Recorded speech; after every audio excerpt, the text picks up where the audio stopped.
I walked into the store with my mom and dad, my hands clenched tightly around the shopping bags. The cold air hit my skin, but it didn't feel as refreshing as it should. Something about this place made my stomach tighten. Everything was shiny, too perfect. The polished floors gleamed under the fluorescent lights, and the expensive smell of perfume filled the air. It should have been inviting, but it wasn't. Not for us. Can I help you? The voice cut through the stillness. It was Craig, the manager, standing behind the counter, eyes scanning us like we were out of place. "Oh, wait, it's you!" I was hoping you'd go to the back of the line. His words dropped like a stone into a quiet pond. My blood heated, but I couldn't say anything.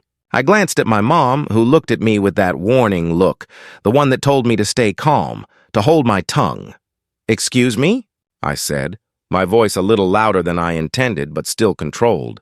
I didn't want to raise my voice here. Not in this store, not with him looking at me like that. Craig barely looked up from whatever he was doing behind the counter, a smug smile tugging at the corners of his mouth. "You heard me. You can wait." He waved his hand dismissively, like we were just another inconvenience in his perfectly curated world. I didn't respond immediately. Instead, I turned to my mom. I could feel the heat rising in my chest, threatening to spill over. But what would saying something do? What good would it do to get into it with him? They never listen. I've tried before too many times. Mom noticed my silence and gave me a slight nod, her hand brushing mine. "Don't let them see how it gets to you, baby." Her voice was calm, but there was a fire in her eyes. She knew how much this hurt, how it always hurt, but she didn't want me to make a scene. Not here. Not today.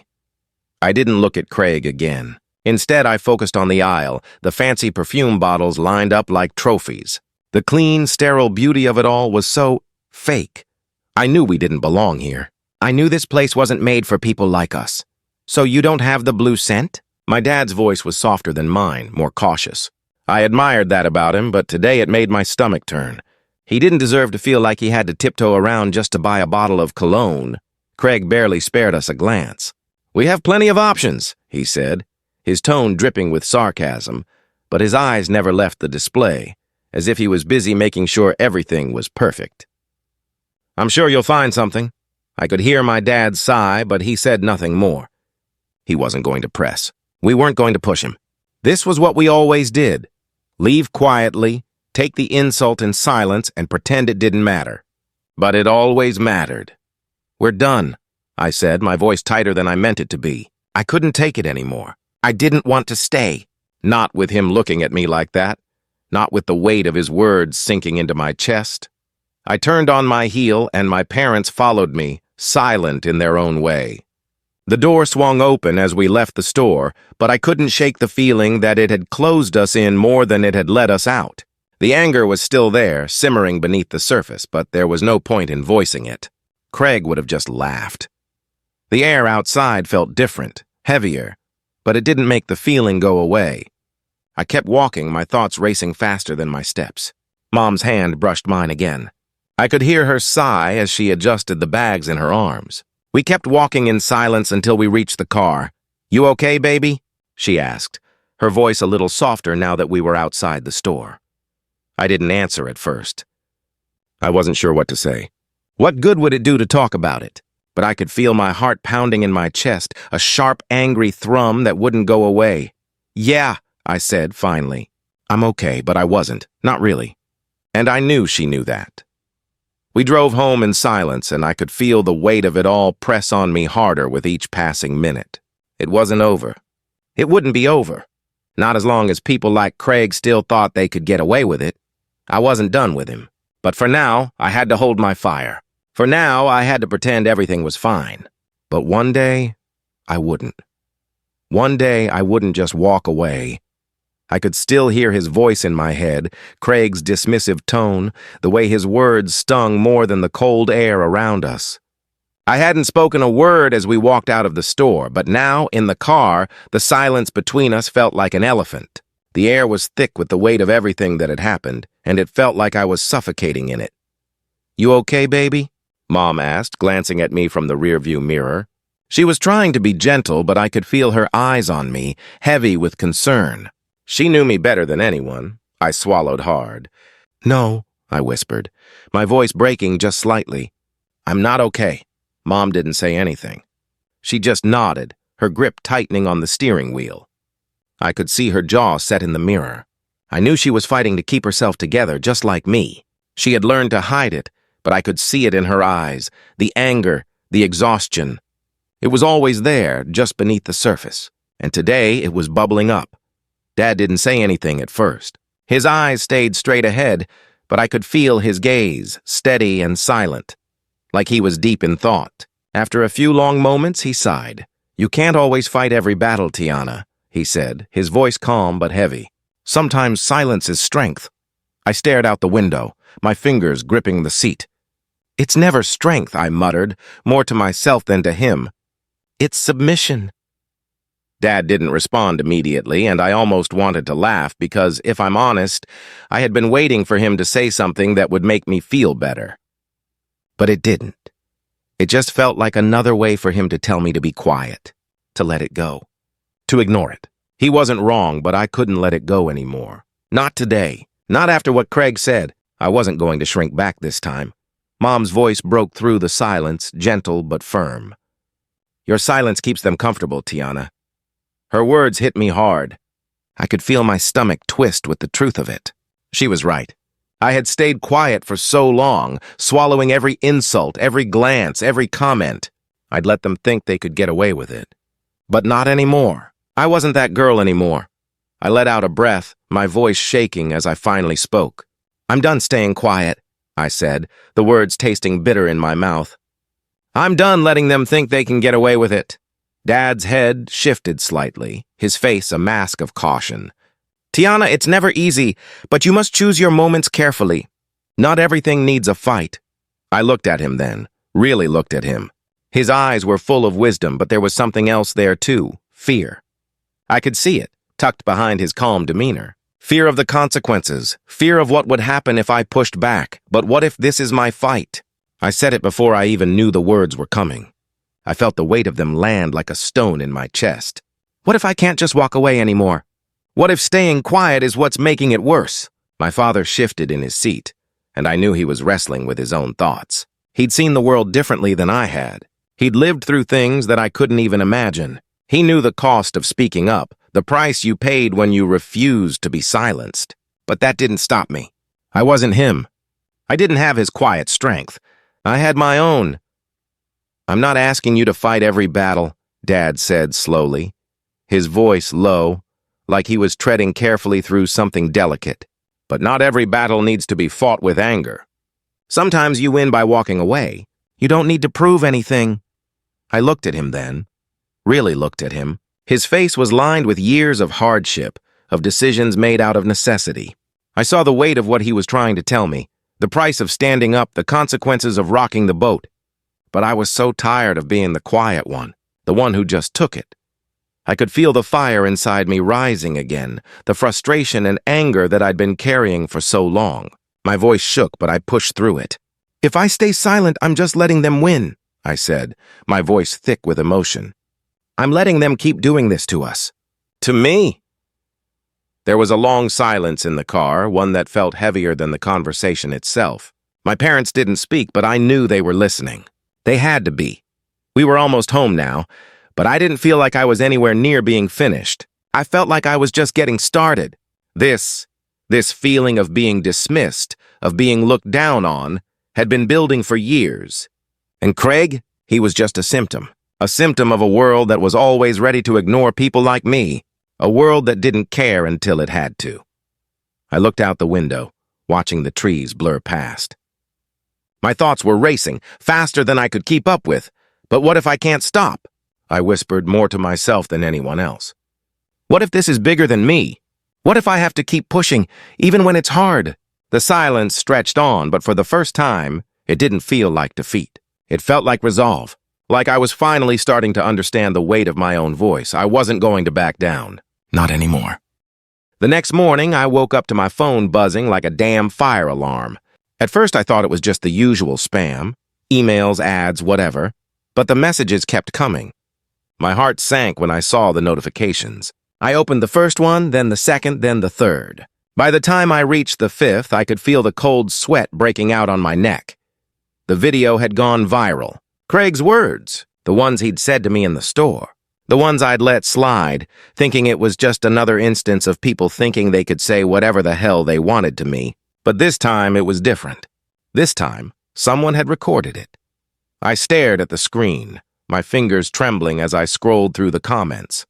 Some of them were supportive, but most were filled with mocking, dismissive hatred. My blood boiled as I read each one. You should have gone to the back of the line. That was Craig, his voice sneering through the video. I bit down on my lip, trying to calm myself. But the anger was building inside of me, a storm that couldn't be contained. I threw my phone onto the bed and went to the bathroom, splashing cold water on my face. I looked at myself in the mirror. The girl staring back at me looked familiar, but she also seemed like a stranger. What had I done? Was this really what I wanted? My phone buzzed again. Another message, this time from Jenna. I hadn't talked to her in months. Not since everything happened. She was the one who'd always told me to fight back. But the way she disappeared after everything went down, I wasn't sure if she was still on my side. I picked it up, my heart pounding as I read her message. Meet me, we need to talk. I didn't hesitate.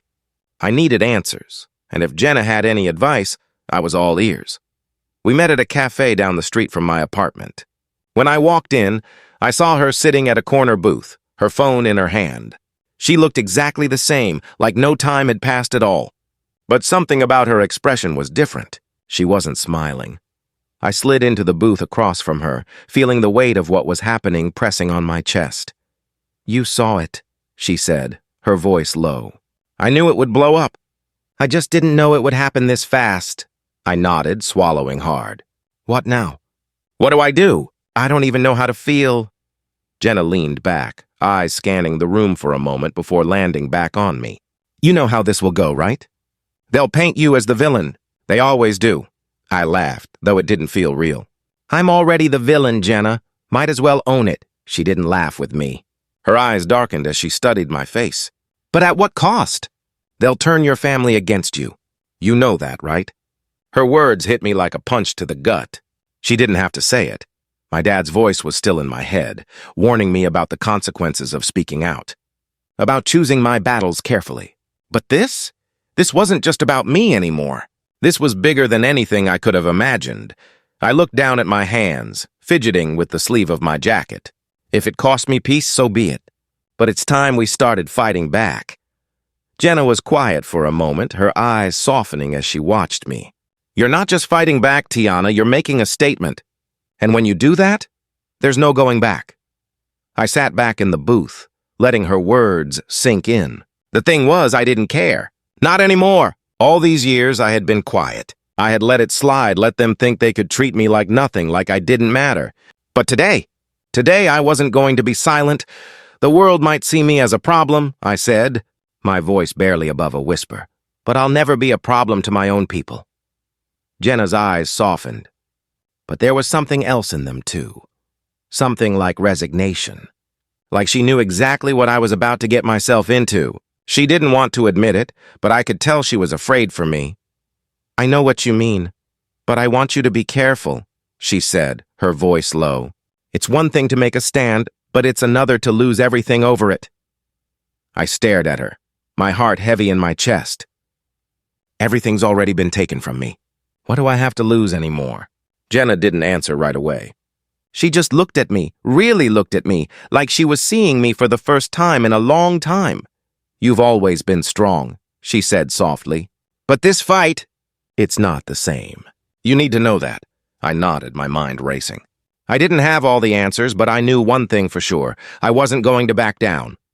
Not this time. Not when I had the chance to make them see me, to make them see us. Thank you, I said quietly, feeling a lump form in my throat. I think I needed to hear that. Even if it's not what I want to hear. Jenna smiled. But it was sad. Just don't forget who you're fighting for. And don't forget who's on your side. I left the cafe with a sense of unease hanging over me. It was like walking a tightrope, every step I took more uncertain than the last. I didn't know what would happen next, what kind of fallout I'd have to face. But I knew one thing for sure, I wasn't turning back. Not now. The phone buzzed again. Another message. Another comment. Another video. But this time I didn't hesitate to open it. The world might see me as a problem. But I was starting to understand that sometimes the problem needed to be solved. And I was ready to take that on. I sat at the back of the hall, my palms slick with sweat, heart pounding. The room was packed, people standing along the walls, sitting in the seats that stretched back toward the doors. I could feel their eyes on me, their judgment, their curiosity. They weren't looking at me with pity, not yet. Not all of them. But I knew that would come. The moment I opened my mouth, they'd be watching for my every word, waiting to see if I could do what I said I would. Craig was up there now, his posture stiff as he fidgeted with the mic. His forced apology had been the first thing on the agenda. But I knew he wasn't sorry. He couldn't be. People like him didn't apologize unless they had to. The way he stood there, shifting his weight, told me everything I needed to know. This wasn't about making things right. This was about saving face, and it made my blood boil. I stood up then, my feet moving before my brain could catch up. The murmurs around me died down, eyes following me as I walked to the podium. The room seemed to hold its breath, every person waiting for the first thing I'd say. Craig, too, was watching me, his lips tight. He didn't expect this. He didn't think I'd come here today. But I wasn't backing down. I cleared my throat, the microphone picking up the smallest sound. I didn't need to say much to make them listen. I don't need your pity, I said, my voice ringing out clear and steady, despite the way my chest was tightening. I need your action. There was a moment of stillness, like the room wasn't sure how to react. A few people shuffled in their seats, and I could feel Craig's eyes narrow at me. I wasn't giving him an inch. Not this time. He shifted, the arrogance in his tone barely hidden behind forced politeness. You don't know what it's like to run a business under pressure, he snapped.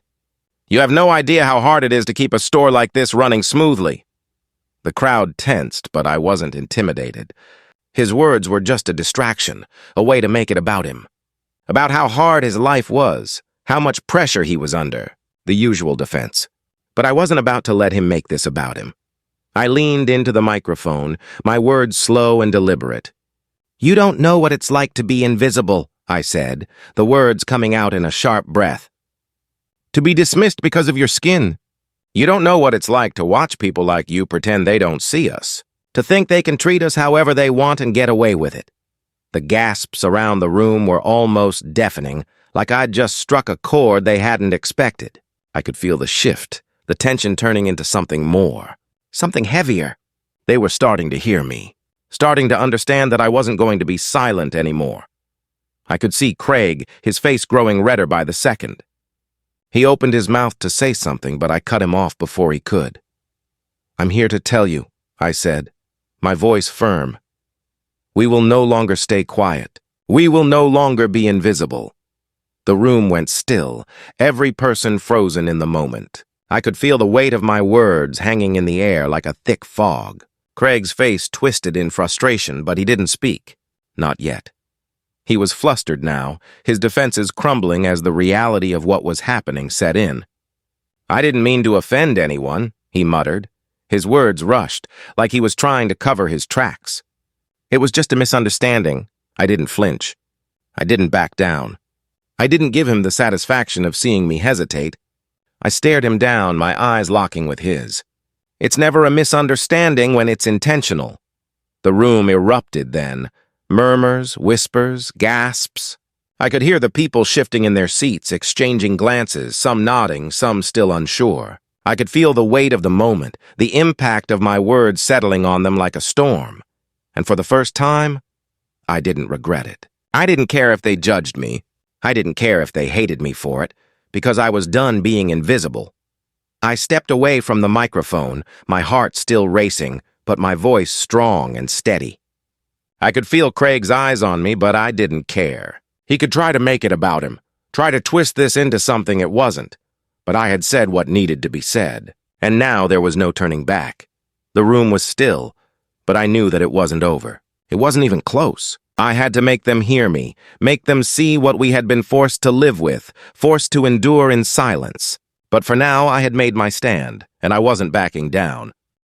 I hadn't expected him to call, but there it was, his name flashing across my screen. Craig. My heart skipped, and for a second I considered ignoring it, letting it go to voicemail. But I couldn't, not now. Not after everything he'd said. After everything he'd done. I had to do this. I hit answer. Hello? My voice was calm, but I could feel the anger simmering just below the surface. Tiana. Craig's voice crackled through the phone, sounding like he was trying to sound more sincere than I knew he felt. I think we need to talk. In person. I should have said no. I should have told him there was nothing to talk about, that his apology was meaningless. But instead, I found myself saying, fine, where? I walked into the small coffee shop he suggested, eyes scanning the room until I saw him at a corner table, looking exactly the way I imagined, uncomfortable, trying to play the part of the understanding guy. But I wasn't fooled. I took a deep breath as I made my way over to him, my steps measured. When I slid into the seat opposite him, I didn't say a word. I just stared at him, waiting for him to speak first. For a moment, he didn't. He just sat there, eyes flicking nervously around the room, avoiding my gaze. You wanted to talk. Craig, I finally said, my voice tight. So talk. His hands fidgeted with the cup in front of him, like he didn't know where to start. He cleared his throat. Look, what I said in the store, I didn't mean it that way. I almost laughed. I really did. I kept my face still. You didn't mean it that way? I repeated, my voice growing louder. You thought you could treat me like less than nothing, but I'm not the one who's beneath you. His eyes snapped to mine, defensive and furious. You don't understand the way things work around here. He leaned forward slightly, as if he thought I might be intimidated by the proximity. I have to deal with a lot of people, a lot of pressure. You don't know what it's like to run a business like mine? I stared at him, my jaw tightening. I understand perfectly. You've been given a platform to hurt others, and I've been given a voice to tear it down. His eyes flashed with something. Resentment, maybe, or was it guilt? Whatever it was, he wasn't about to back down. Not now. Not when he felt cornered. You don't know what it's like to build from the ground up, he said, his tone almost pleading, like he thought that would give him some kind of credibility with me. I've worked for everything I've got. You wouldn't understand. The anger inside me surged, and I couldn't hold it back anymore. Oh, I know exactly what it's like to build from the bottom, I said, my voice hardening with every word. I've been there. I've had to work twice as hard as you to be seen, to be heard. But I'm not here to tear anyone down, Craig. I'm here to make sure people like you understand what equality really looks like. For a moment, Craig didn't speak. He just sat there, the color draining from his face. I could see the wheels turning in his head, like he was trying to figure out how to escape the truth of my words. I didn't mean to offend you, he said finally, his voice low, almost embarrassed now. It's just the way things are. I didn't think it would blow up like this. No, of course you didn't, I replied, my voice cutting through the air like a knife. Because you don't think about the people you're hurting, Craig. You just go about your day, letting your privilege shield you from the truth. You think this is just a small misunderstanding, but it's not. It's a system that allows people like you to think they can say whatever they want, treat people like garbage, and still walk away without consequence.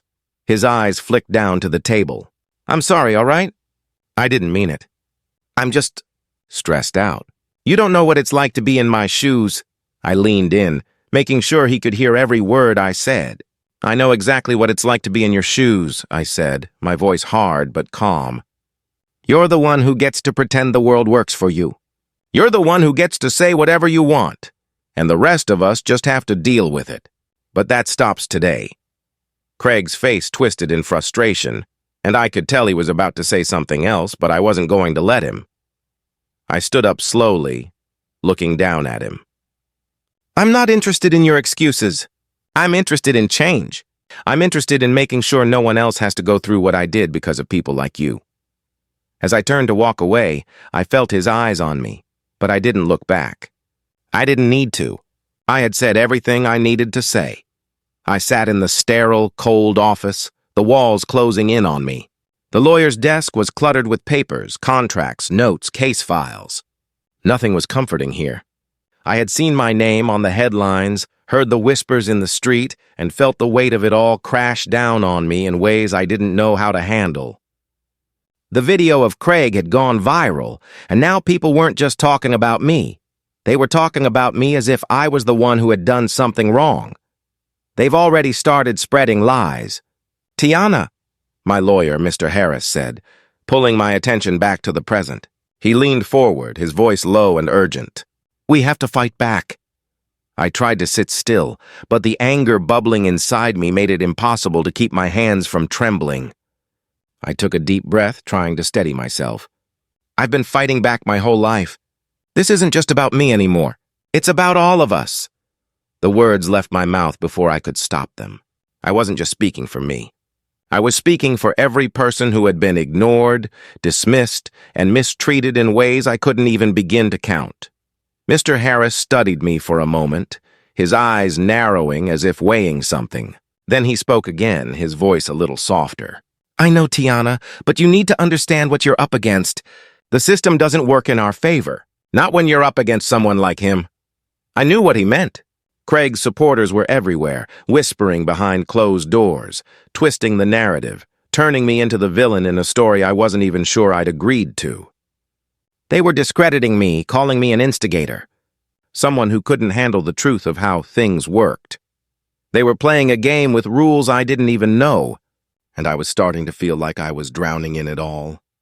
I swallowed hard, the weight of the situation pressing down on me harder than I'd ever experienced. I've never been this tired in my life.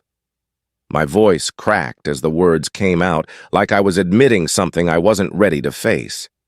The exhaustion of it all, the endless battle, the constant feeling of being watched, judged, misunderstood. It was taking its toll on me. Mr. Harris looked at me, his expression softening. "This is going to be long, but it's worth it." His words were meant to be comforting, but they only made me feel smaller. How could he promise me that when I had no idea how much longer I could go on like this? I stared at my hands, the skin of my palms raw from the way I'd been clenching them, trying to hold on to some shred of strength. But I was breaking. My body ached, and my mind felt like it was running a marathon I didn't sign up for. "I'll fight," I said, my voice barely above a whisper, "even if I'm the only one left standing." The words felt heavy in my chest, like I was sealing my fate, but I knew I couldn't stop. Not now. Not after everything I'd already been through. Mr. Harris didn't respond immediately. Instead, he leaned back in his chair, folding his arms across his chest. "You're going to need more than just your voice, Tiana. You're going to need a strategy. You're going to need to be prepared for what's coming." I nodded, though I wasn't sure I understood what he meant. What was coming? The public backlash? The pressure of the court case? The constant suffocating weight of being under a microscope? I didn't know, but I knew I couldn't back down now. I had come too far, but the truth was I was scared. I didn't want to admit it, but the fear was there, buried deep inside me. What if I lost? What if they crushed me under the weight of their lies and their power? What if everything I'd worked for, everything I'd fought for, just shattered? "I'll fight," I repeated, more to myself than to him, "because I have to." Mr. Harris nodded, a look of approval in his eyes. "I'm here to help you. You're not alone in this." But I felt alone. I had no idea what was coming, and every part of me wanted to just give up. The weight of it all was too much to carry, but I couldn't. I couldn't walk away from this. I stood up, my legs shaky, and turned toward the door. "I need to go," I said, my voice steady now. "I need to figure this out." Mr. Harris didn't stop me. He didn't say anything more. Just watched me as I walked out of his office. I could feel the weight of everything pressing on me as I stepped into the hallway, like I was carrying a burden no one else could see. But I had to keep going. For me. For everyone else who had been silenced. For everyone who had been forced to live in the shadows. The fight wasn't over. It was just beginning. It had been a week since the protest. A week since everything changed. I could feel the shift in the air, like the tide was turning in my favor, though I wasn't sure if I was ready to believe it. My phone had been blowing up all day with messages, notifications, posts. People were talking about me, about us. They were talking about what happened in the store and how it had been handled. The support was overwhelming, but with it came the hate. The trolls, the people who didn't care about anything but their own comfort. I knew this was part of the game, part of the fight. Still, I was exhausted. My emotions were raw, my nerves frayed. Everything felt like a constant push and pull. Craig's business was hurting, I could feel it. The store's sales were plummeting, and his supporters were backpedaling, trying to make it seem like nothing had ever happened. It felt good, but there was still a gnawing uncertainty. I wasn't sure how much longer I could keep it up. "Dad," I said, sitting down at the kitchen table, the phone still buzzing in my hands. "The protest, it worked. The world's starting to listen. People are finally waking up." My father was in the living room, sitting in his chair like he always did, his gaze far off, lost in thought. When I said that, though, his eyes flicked toward me for the briefest moment. Then he looked away again. "I told you to stay quiet." "Tiana," he said, his voice a little softer than usual, like he was unsure whether to admit the truth. "I didn't know the world would listen to you like this." I stared at him, trying to read the emotion on his face. I could see the weight of his words sitting heavy between us. He'd been the one to warn me, the one who told me to pick my battles, to hold my tongue. And now here we were. I set the phone down, leaning back in my chair. "They're not listening to me," I said, my voice calm but firm. "They're listening to the truth." The silence between us was thick with something unspoken. Maybe it was regret, maybe it was fear, but I could feel it.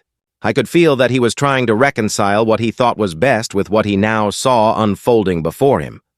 He stood up slowly, walking toward the window, his hand resting on the back of the chair.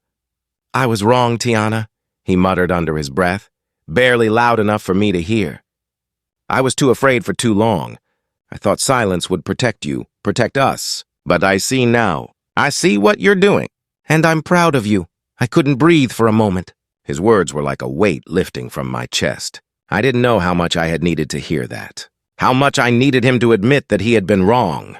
The old part of me wanted to say something like, "It's okay, Dad," or "I understand." But it wasn't okay. It was never okay.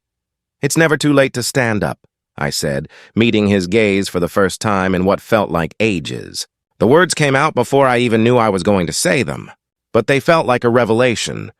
Not just for him, but for me, too. Dad looked at me for a long time, like he was seeing me in a new light. His expression softened, but I could see the tears in his eyes, tears he'd never let fall before. "You've made me proud, Tiana," he said again, and this time his voice cracked a little. I didn't say anything right away. I didn't know what to say. I just sat there, letting his words wash over me. He was finally starting to see what I had been fighting for all this time.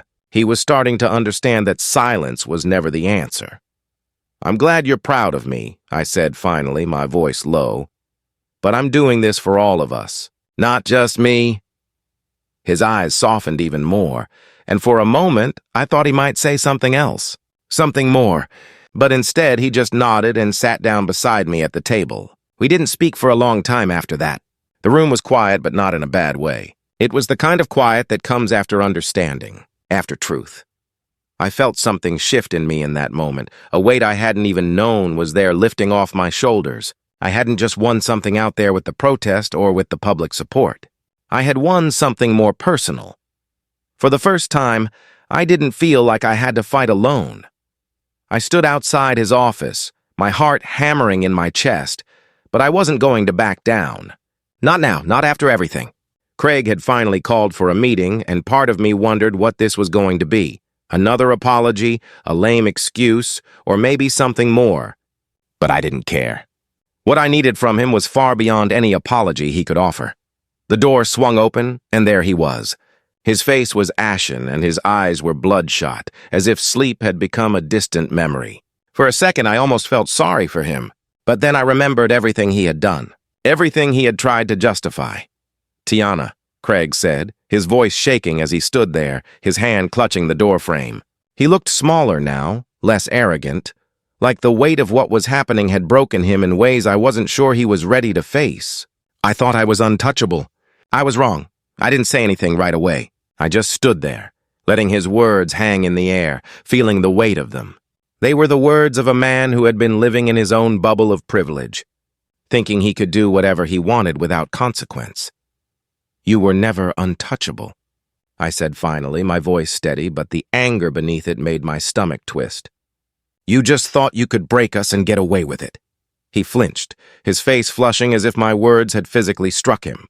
"Please!" Craig pleaded, his voice desperate. "I'm sorry. I didn't realize the harm I caused. I thought it was just a misunderstanding." "Yeah, well, it's never a misunderstanding when it's intentional," I snapped, the bitterness creeping into my words. "You knew exactly what you were doing, Craig. You didn't think about how your words would affect me, my family, or anyone else who's had to deal with people like you. You just assumed you could get away with it." I could see the guilt creeping into his eyes now, but it was clouded by something else. Something that looked a lot like fear. Fear that everything he had built, everything he had fought for, was crumbling right in front of him. The thought that he wasn't invincible anymore, that the world wasn't going to let him slide by with his arrogance, was finally sinking in. "I didn't mean for it to go this far," he muttered, almost to himself. His shoulders sagged and he ran a hand through his hair. "I didn't mean for any of this to happen." It felt almost pathetic the way he said it. Like a man who finally realized the consequences of his actions. But by then, it was too late. "You didn't mean to?" I asked, my voice a little quieter now. "You didn't mean to destroy everything? You didn't mean to make people feel like they don't matter?" I stepped closer to him, narrowing the space between us. "I don't need your apology, Craig. I need you to understand what it means to be human.